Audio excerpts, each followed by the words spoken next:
नमस्कार। क्या आजमगढ़ के चुनावी नतीजे देश की राजनीति में कोई बदलाव लाएंगे?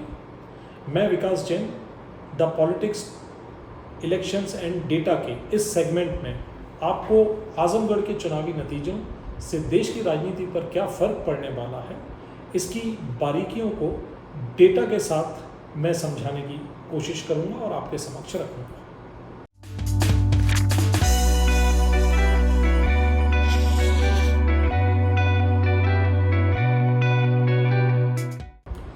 आजमगढ़ में पिछले 11 से 12 सालों में 5 चुनाव हो चुके हैं। आजमगढ़ की पार्लियामेंट्री कॉन्स्टिट्यूंसी में 5 विधानसभाएं हैं। कुल मिला के 25 बार इलेक्शन हो चुके हैं, सन 2012, 14, 17, 19 और 22। इन इलेक्शनों में अगर हम आंकड़ों को देखें तो सपा को यहाँ पर 22 बार विजय मिली है और 3 बार हार मिली है। शायद इसीलिए आजमगढ़ को समाजवादी पार्टी का गढ़ कहा जाता है। पर यह तो बात हुई बहुत ही सतही तौर पर। अंदर जब हम आंकड़ों को देखेंगे, और इस सेगमेंट में हमको आंकड़ों से ही राजनीति को समझना है, और अंदर जब हम आंकड़ों को देखेंगे तो हम पाएंगे कि मामला थोड़ा गंभीर है। 2019 में समाजवादी पार्टी बसपा के साथ मिलकर चुनाव लड़ी थी और इसलिए अखिलेश की मार्जिन यहाँ पर सबसे ज़्यादा थी। अगर मैं मार्जिन बोल रहा हूँ तो जीत की मार्जिन। अब आप बोलेंगे कि अखिलेश की जीत की मार्जिन 2019 का क्या महत्व है?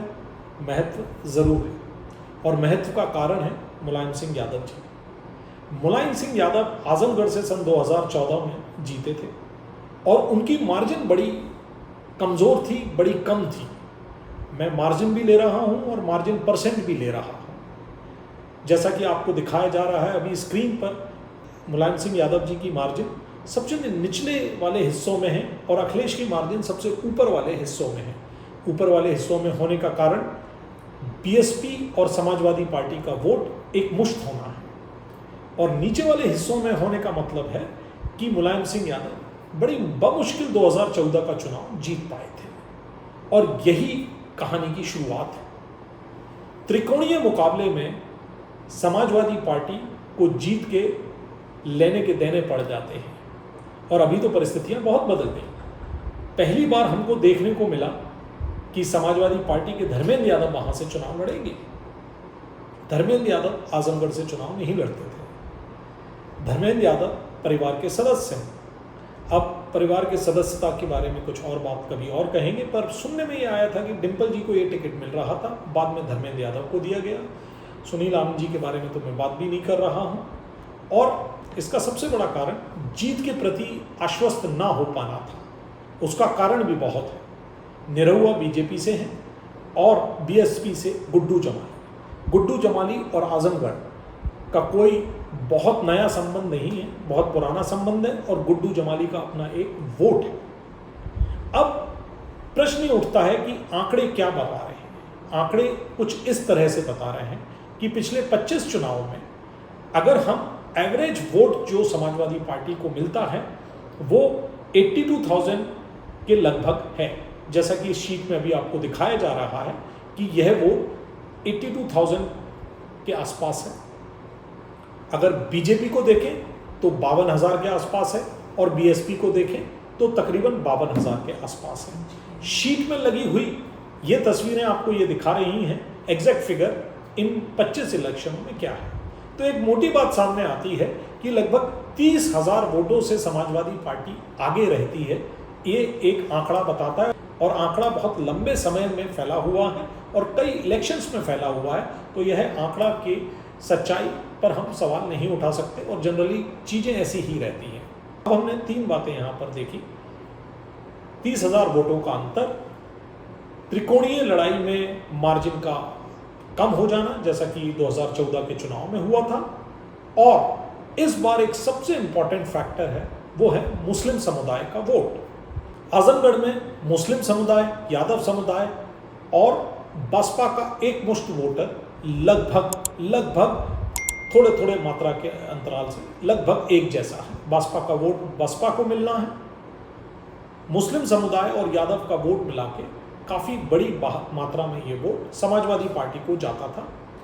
सन 2019 के इलेक्शन के बाद मुस्लिम समुदाय ने टैक्टिकल वोटिंग शुरू की, जो मैं कई बार कह भी चुका हूँ और मैं शायद इस बात को फिर से एक बार दोहराना चाहूँगा कि मुस्लिम समुदाय ने टैक्टिकल वोटिंग 2019 चुनाव के बाद जो करना शुरू किया था, जो हमको बंगाल चुनाव में देखने को मिला, सीमांचल में बिहार में देखने को मिला, आसाम में देखने को मिला और बहुत हद तक उत्तर प्रदेश में देखने को मिला, उस पर अभी सवाल खड़े हो गए हैं। आजम खान का रवैया जेल से निकलने के बाद और तरह तरह की बातों का उठना, समाजवादी पार्टी के अंदर का अंतर्विरोध और मुस्लिम समुदाय की अपनी चिंता आजमगढ़ के चुनाव के नतीजों में रिफ्लेक्ट होगी। हाल ही में खत्म हुए विधानसभा चुनावों के बाद उत्तर प्रदेश में भी समाजवादी पार्टी और अखिलेश पर सवाल निशान खड़े कर दिए गए हैं। मुसलमान समुदाय इस इलेक्शन के बाद अपने हितों की रक्षा के लिए सोचने के लिए मजबूर है। आजमगढ़ के चुनावी नतीजे इस बात को और बल देंगे कि मुसलमानों ने किस तरफ वोट किया है। उनकी यही संख्या ने बीएसपी को मजबूर किया कि उन्होंने इस उपचुनाव में अपना कैंडिडेट गुड्डू जमाली को उतारा, क्योंकि अब उनका निशाना भी मुसलमान समुदाय के वोट बैंक की तरफ है।